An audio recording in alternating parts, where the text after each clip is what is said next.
what else was I gonna do? No, that's real. I was still though. making rap money, but I was like, damn, what am I gonna do? That's when I started putting my creativity to life. But it's crazy because that's what I mean when I say a cash flow. It's like it don't matter how you get it or what it is. It's just having some type of motion. Like people think like even when you think of rap check, not people, our people. Our people. All right, I respectfully say our people. It's crazy because even when I was a rapper, right? Like I would get paid for features. I had over 15 million streams. I had millions of views. Like I was getting paid, but that wasn't no real money. Like I might get $1,200 for a feature or something. I was like, for me, I can't say what every other rapper was doing, but I know like. But you had your sights on at the time. Yeah, I know what I was making, but it's like that still wasn't sustainable. It's like I wish that I was mentally more employable when I was younger and had that ability to be able to stay, because I felt like I struggled more than I had to not doing it, if that makes sense. It's like not being willing to go work. And it was times like I remember like when I was 18 and all that, I was just getting out of school that summer. I tried to go apply for Walmart. I never made it past orientation, and no job I ever applied for. I always got the job. I always could interview, but I never went past orientation. It was just like, man, I didn't win. I said, fuck it, we found out of town spot, hitting that, we're gonna do that. And then I had like, it's like when you young and you get exposed to certain things, you know, because you've been you get exposed to certain things. Like it'd be a lot trying to scale back, but it's like when I turned 24, I caught my last case at 23. That was when I was like, man, you know what? I'm never doing this again. It don't matter what. Like, I'm just never doing it again. It don't matter. Like, I felt like I paid my dues and my respect. And I'm like, you know what? All right, this situation didn't even involve me. But because I'm a stand-up dude, I'm going to get penalized. It is what it is. Like, I got to stand with that. But the fact of the matter is, I will not be putting myself in this predicament again. And I used to just pray to God. I remember I got a fucking home health aid situation for my step-pop. That shit was paying $700 a week for me to be his home care aid or whatever the case may be. And it was like, all right, you know, this was cool for me. It's like, all right, I'm going to sell these fucking T-shirts. I'm going to take this bread. And I had enough to pay my car note and my rent. And everything else was just like studio time because I was still trying to make it as a rapper. But when I went to a seminar, and shout out to Tam, she actually still is one of my mentors. She was, I forgot what the fucking term was, but basically she showed me that I was already, even though I had businesses up until that point, but I was just like bullshitting. She showed me that even being a hustler, I was already running a business. It was just a product I was selling that wasn't, you know what I mean, legit, whatever the case may be.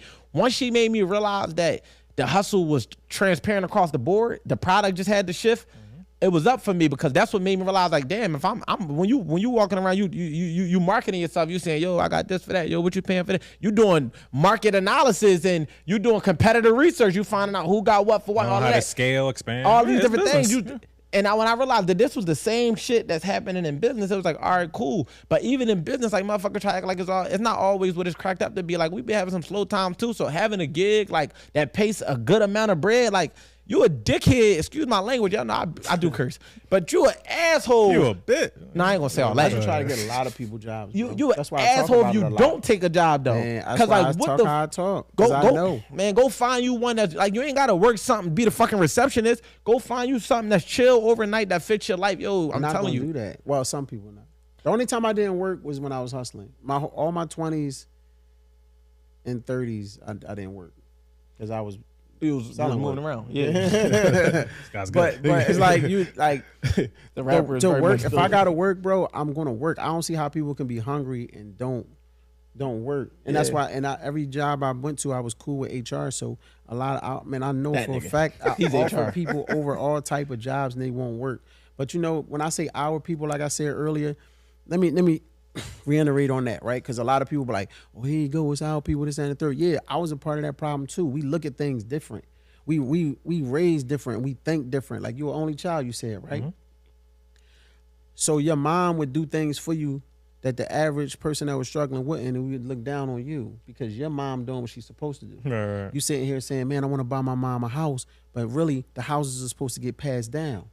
Our mom and dad supposed to leave us the damn house. I'm leaving my kids everything. They got trust funds. They're going to leave. They're going to have houses. They're going to have everything. I would never. But that's how it's supposed to go. You know what I'm saying? But we look at it getting out the hood to buy our people's stuff.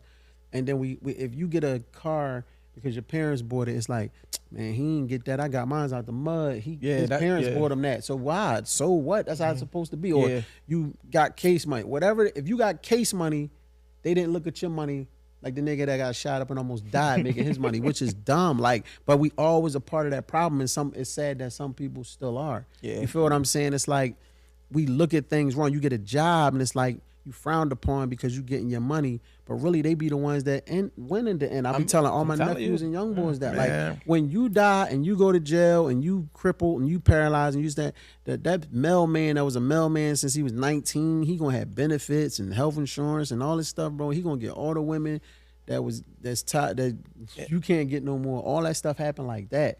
So we were just raised different, thinking that certain things was not right. But they really were. It's the right way it's supposed to go. And let's call a spade a spade. Everybody that's hustling ain't getting that level of money. It's mailmen that really make more than 80-90% of hustlers. Like, it's like people chase the anomaly of everything. It's like motherfuckers not chasing the statistics of what's really happening. They chasing the exception versus the rule. Meaning like, okay, 1 in 10 people succeeded at this. They chasing a 1 instead of paying attention to the fact that 9 out of 10 motherfuckers didn't. Catastrophic So it's failure, like, you know what I mean? So it's like, yo, if you could understand, like, if you could take a job, right? So let's say if you're making fucking $5,000 a month, whatever, even less than, let's say you're making $4,000, right? For you making $4,000 a month, right? I think that's more standard for the wages of today's time. Motherfucker making $6,000. No, but that was good. Like, that's cut my taxes off. But that's good because, like, I'm saying, like, a motherfucker making $50K a year off for about 3-4 months. I know that game. Y'all gotta put me on. But motherfucker making $50K a year, let's say, right? If you know how to, you can essentially go grab you a car note or something, put a car on Toro. You might not get. I'll tell people, don't try to get rich off side hustles. Make it cover other expenses. Like, I'm strategic with it. Like, I don't need everything to make me $1 million. I might just need this particular billboard behind us to net $1,000 a month, and off that 1,000, that covered this, and then I need this to cover 1,000 because this covered that. Versus trying to all get it in one space, so you can have an active income where you're making $4K a month, do something on the side that you bringing in an extra $600 to $1,000. Not to cut you off. You know what you're doing right now? What? You're trying to teach ambition. Because you are an ambitious person. You gotta be. Yeah, you gotta be. I would say he's teaching strategic. It's still everything starts from ambition and drive. You got the strategic plan because you're ambitious and you actually go do it. You attack it. That's true. I can see that. I can see it from that perspective. I always tell people all the time, I can teach you how to write a script. I can teach you how to write a rap. I can teach you how to do a movie. But I can't teach you ambition. No, that's a fact. I can't teach you drive. I can't teach you. That's why when I pray, I really thank God way more. I think of for everything, but I really zone in on the ambitious part. Because like I said, I was always like that since a kid. I was cutting hair. I was cutting the whole neighborhood hair, all of that. So your ambition will not allow you to sit around and be broke. Your ambition will not allow you to sit around and don't chase your dreams. It won't allow you to sit in one spot. That's why when something closed, I opened another door. When I was rapping with Off the Hook Entertainment in South Philly and Mike quit and every other person quit, I went and did something else. Yeah, because that's ambition. So the way you saying it seemed easy to you, like, why can't you just take this and do the billboard and do this and move that over? And they don't know that. Yeah, or they know it, but they won't act on it. Yeah. No, they won't act on it because they be lazy. Yeah, that too. A lot of people don't have the ambition to go. How many talented people you know that got 1,000 mixtapes inside of the studio, but they never released nothing? Yeah. Or got clothing designs. I run into somebody every 2 years for 10 years. You hear me? You follow me? Every 2 years for 10 years. Yo, man, I started my book, man. Started the joint. So I run into people every day. Started my script, man. I help people. No, but I said every 2 years for 10 years. Yeah. So then when I run into them 2 years later, yeah, man, you bring that movie out? Nah, man, I'm still writing that joint, you know. Boom, boom, boom. Then I see them 2 years later again. All the way up to 10 years. So, and it's really true. Yeah, and they didn't move nothing yet or put nothing out or even attempt to try that or do nothing. So you got to have that ambition because ambition make you push through even life. Because people be like, no, I ain't do it because life be life and all. My grandma died. My mom died. You know, I lost my cousin. My best friend got smoked and I went to jail. I'll be like, I listen to all that and I'll be like, bro, this going to sound crazy, but it's just an excuse to me because we all got the same story. I did all of that. So would you say whether OG street family, anybody, big brother, anybody put that in you? You feel it was always natural? No, I was the big brother. I got an older sister, but I was the big brother. I taught myself everything I know. I had no male figure in my life. I met my dad when I was 18. Found him through the Yellow Pages. That's my dog. I love him to death, but that's how I met him. We ain't about to just breeze past you finding your dad in the Yellow Pages. Yeah, so I'm telling the backstory, nigga. Like that was the story. Just randomly looked like what made you pick up the Yellow my Pages? mom just used to tell me like, all I know is he That worked at nigga. the Philadelphia Gas Company. So I just look every day for months until I found him. You feel what I'm saying? So I didn't have nobody to teach me nothing. I had one uncle, my Uncle Muffin, rest in peace, my Uncle Muffin. But all my Uncle Muffin taught me was hustle. He was the one who got me the job at the car wash. He was the one to hustle, to fight, and all that stuff. And then my uncle that passed away, that got me out of foster care, taught me things like life lessons, like, yo, 1 minute can cause a lifetime of pain, and teach me how to tie a tie, and teach me things like that. But everything I've learned, God gave it to me. Nobody sat down I understand that and told me how to do it, and taught me how to be a good father, and taught me I naturally a great father because I didn't have one. So just naturally, I don't want my children to feel what I felt. So I was a great father. You never saw me with an entourage. Never. I had a million dudes with me, but you never saw me with that. And when you ever see me with a guy, bro, you never see me with nobody. I'm always with my kids, or I was with a female. Yeah. So that's just your ambition makes you. Man, I had Bell palsy, left side of my face dropped. Kept going. I had a blood clot that started in my lung where I almost died. That they said they never seen nobody survive with that massive blood clot. Kept going. Sat on my mom's deathbed and talked to her while she shriveled away from cancer. Kept going. I went to jail. Kept going. Went upstate. Kept going. Went to boot camp. Came home. Kept going. Got shot in my head. Bullet still in there. Got well. Kept going. You know what I mean? My brother got shot up. Almost died. My other brother went to the feds.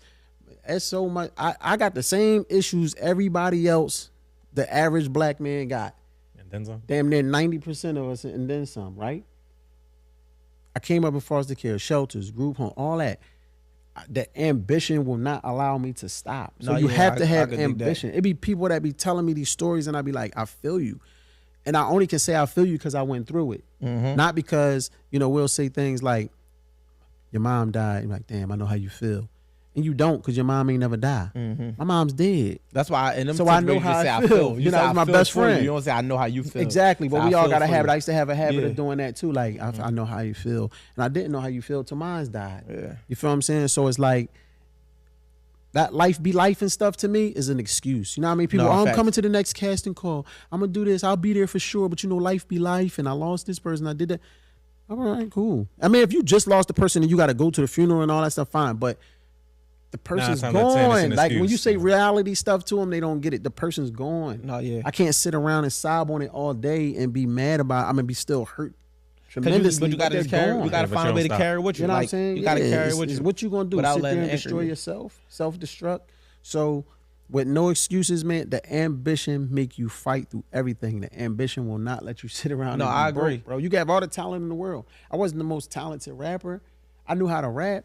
But I wasn't the most talented rapper. But I was in the studio with all these. Now I wasn't gonna let y'all out rap me. I'm in there with Beans and Gilly and Pump J and all these people, Oskino and PD Cracks and Freeways. You think I'm gonna sit here and let y'all out rap me? It's not gonna happen because I'm going. If y'all out rap me, I'm a Tupac at the end and talk better than y'all. You feel what I'm saying? Some shit I would have did. You know what I'm saying? And if you got a Freeway, he's a beast. If him and Young Chris got something crazy.